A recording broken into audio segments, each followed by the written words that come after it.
नमस्कार शेतकरी मित्रांनो, बऱ्याच ठिकाणी शेती पिकांच्या वेगवेगळ्या प्रकारच्या वाणांची लागवड करून झालेली आहे, तर काही ठिकाणी चालू पण आहेत. तर या पिकांवर रोज शोषण करणारे किडे असतात, त्यात आपण बघू शकतो. त्यात मावा, तुडतुडे, पांढरी माशी, थ्रिप्स हे किडे प्रामुख्याने पिकांचे खूप मोठ्या प्रमाणात नुकसान करतात. जर योग्य वेळी उपाययोजना नाही केल्या तर आपल्या पिकातून जवळपास 40% हे सहज रस शोषण करणारे किडे नुकसान करून आपले पीक पूर्णपणे उद्ध्वस्त केल्याशिवाय राहत नाही. तर आपण याच विषयावर सखोल चर्चा करणार आहोत. यासाठी टॉपची कीटकनाशके कोणती घ्यावी ज्याने या ठिकाणी किडींचा पूर्णपणे नायनाट होईल आणि आपली शेती आणि आपला प्रयोग यशस्वी होईल आणि आपल्या शेती पिकातून उत्पादन वाढीसाठी मोठ्या प्रमाणात हातभार लागू शकेल. तर आपण या व्हिडिओच्या माध्यमातून टॉपची कीटकनाशकांविषयी सखोल माहिती बघणार आहोत. तर आपण अशी कीटकनाशके बघणार आहोत, त्यांचा तुम्ही कोणत्याही पिकांवर असणारे रस शोषण करणारे किडी पूर्णपणे बंदोबस्त या ठिकाणी आपण करणार आहोत. पण ही कीटकनाशके आपल्या जवळच्या कृषी सेवा केंद्रांमध्ये सहज उपलब्ध होतील. जर तुम्ही अजूनही आमच्या शेतकरी मित्र चॅनलला सबस्क्राईब केलेलं नसेल तर सबस्क्राईब करून बेल आयकॉन दाबायला विसरू नका. परंतु व्हिडिओ स्किप न करता बघावं, जेणेकरून आपल्याला सर्व माहिती एकाच व्हिडिओमध्ये सहज समजून जाईल. तर चला महत्त्वाच्या विषयाकडे जाऊ. आज आपण जी काही रस शोषण करणाऱ्या कीटकनाशकांविषयी माहिती बघणार आहोत, तर ते कीटकनाशके जवळपास बरेचसे शेतकरी यांचा सहज वापर करतात आणि त्यातून ते बेस्ट रिझल्ट अनुभवतात. तर आपल्याला या ठिकाणी सर्वात प्रथम बघावायचे आहे UPL कंपनीचे अपाची.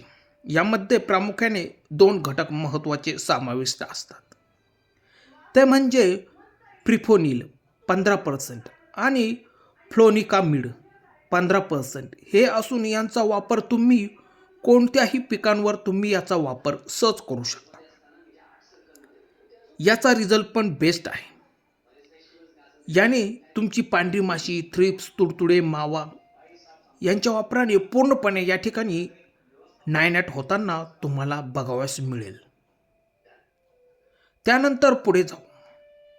त्यानंतरचे खूप प्रचलित आणि बरेचसे शेतकरी याचा सहज वापर करतात, ते म्हणजे पोलिस. यामध्ये घटकांचा विचार केला तर प्रिफोनिल 40% आणि इमिडाक्लोरोपिड 40% असे या घटकांमध्ये समाविष्ट आहेत. याचा वापर तुम्ही पिकांना फुले व फळे लागण्याच्या अवस्थेत असताना फवारणी केल्यास याचा रिझल्ट पण बेस्ट आहे. हे कीटकनाशक कोणत्याही पिकांवर तुम्ही याचा फवारणी दरम्यान वापर करू शकता. याने तुमच्या पिकातील मावा, तुडतुडे, थ्रिप्स यांचा पूर्णपणे बंदोबस्त होताना दिसेल. याचे प्रमाण साधारणपणे 15 लिटरच्या पंपासाठी 6 ग्रॅम घेऊन फवारणी तुम्ही सहज करू शकता. त्यानंतरचे पुढचे महत्त्वाचे कीटकनाशक आहे सिंजेंटा कंपनीचे सिमोडिस. जर तुमच्या कोणत्याही पिकांमध्ये अळी, तुडतुडे, पांढरी माशी, थ्रिप्स अशा प्रकारे कीटक असतील तर याचा या ठिकाणी तुम्ही वापर करून अळींचा आणि रस शोषण करणाऱ्या किडींचा पूर्णपणे नायनाट करू शकता. सिमोडिस कीटकनाशक आपण बघितल्यास याचा रिझल्ट पण खूप बेस्ट आहे. याचे वापरण्याचे प्रमाण तुम्ही 15 लिटरच्या पंपासाठी 25 ml घेऊन फवारणी सहज करू शकता. तर शेतकरी मित्रांनो, तुम्हाला सर्व कीटकनाशकांविषयी माहिती सांगितली, परंतु तुमच्या पसंतीनुसार आणि कमी खर्चात मिळणारे आणि कोणत्याही एकाचीच निवड करून तुम्ही कोणत्याही पिकांवर याचा सहज फवारणी दरम्यान वापर करू शकता. तर जाता जाता एकच मित्रांनो, कसा वाटला व्हिडिओ? आवडल्यास आमच्या शेतकरी मित्र चॅनलला अजूनही सबस्क्राईब केलेलं नसेल तर सबस्क्राईब करून बेल आयकॉन दाबायला विसरू नका. परंतु व्हिडिओ आवडल्यास लाईक, शेअर, कमेंट्स करायला पण विसरू नका. मित्रांनो, धन्यवाद.